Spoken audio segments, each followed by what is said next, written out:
एक बार एक नगर में एक गरीब लड़का रहता था और उसकी माँ रहती थी। और वह लड़का एक व्यापारी बनना चाहता था, लेकिन उसे समझ नहीं आ रहा था कि वह कहाँ से शुरुआत करे। और उसके पास ना ही इतना धन था कि वह अपना कोई भी बिजनेस की शुरुआत कर सके। और उसके नगर में एक बहुत बड़ा व्यापारी रहता था, तो वह लोगों को व्यापार करने में मदद करता था। जब उस लड़के ने उस व्यापारी के बारे में सुना, तब वह उस व्यापारी से मिलने के लिए गया। और जब वह उस रास्ते में था, तो वह व्यापारी किसी व्यक्ति से बात कर रहा था कि वह फ़ोन पर बात कर रहा था कि मैंने तुम्हें इतना पैसा दिया, और लेकिन तुमने सारा पैसा मेरा डुबो दिया, और अब तुम्हें एक पैसा भी नहीं दूंगा। और जहाँ पर मैं खड़ा होकर बात कर रहा हूँ, वहाँ पर मेरे सामने एक तालाब है, और 2 दिन पहले ही उस तालाब की मछलियाँ मर गई हैं। तो इन मछलियों को ले जाकर के बेचो और इससे कुछ पैसे कमाओ और मेरा सारा कर्जा वापस करो। और जब यह बात उस गरीब लड़के ने सुनी, तो उसने सोचा, इन मछलियों को कौन लेगा भला। जिंदा होती तो कोई ले भी लेता, लेकिन मरी हुई मछलियों को कोई नहीं पूछेगा। और यह सोच करके वह घर वापस आ जाता है और उस व्यापारी से मिलने नहीं जाता। और उस गरीब लड़के का नाम मगन लाल था। और वह लड़का घर वापस आकर अपनी माँ को सारी बात बताता है, और फिर उसकी माँ सुनती है। और तब उसकी माँ ने कहा कि अरे, यह तो बहुत अच्छा मौका तुम्हें व्यापार करने का। और अपने नगर में हीरा लाल रहते हैं, उनके वहाँ कुत्ते बिल्ली पाले हैं, उनको खाने की ज़रूरत होगी।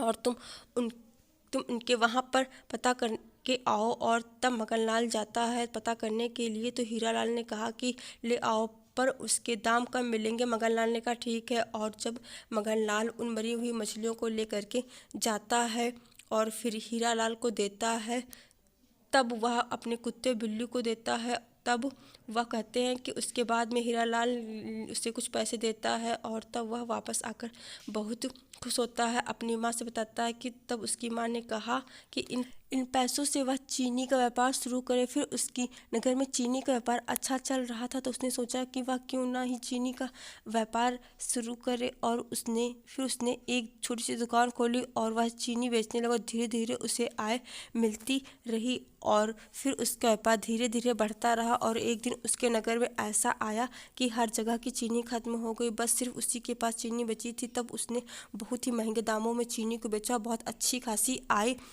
कमाई। और फिर धीरे धीरे उसने अपने चीनी के व्यापार को अंतर्राष्ट्रीय स्तर पर फैला लिया। उसके बाद वह एक बहुत जाना माना व्यापारी बन गया, और अब वह बहुत ही सारों शौकों से ज़िंदगी व्यतीत करने लगा। और फिर उसने एक दिन अपनी माँ से कहा कि माँ, मुझे यह सारा बिजनेस का तरीके का विचार उस व्यापारी से मिला, तो मैं उस व्यापारी से मिलना चाहूँगा। तब उसकी माँ ने कहा कि हाँ, तुम ज़रूर जाना, और जिनकी वजह से तुमने अपना व्यापार शुरू किया था, तुम एक सोने की मछली ले करके उनके पास जाना। और जब मगनलाल उस व्यापारी से मिलने जाता है, तब व्यापारी उसे जानता नहीं है। और जैसे ही मगनलाल ने अपनी सारी बात बताई कि उसने किसी से फ़ोन पर बात करते हुए सुना था कि मरी हुई मछलियों को बेचकर पैसे कमाओ। और जब यह बात उस व्यापारी ने सुनी, तो वह बहुत खुश हुआ और मगनलाल को गले लगा लिया और खूब ढेर सारा आशीर्वाद दिया। मगनलाल ने उसे वह सोने की मछली दे दी, और फिर वह व्यापारी अपनी उस बात से बहुत खुश है कि अनजाने में ही सही उसने किसी को एक व्यापारी बना दिया। धन्यवाद। कहानी इतनी ही थी।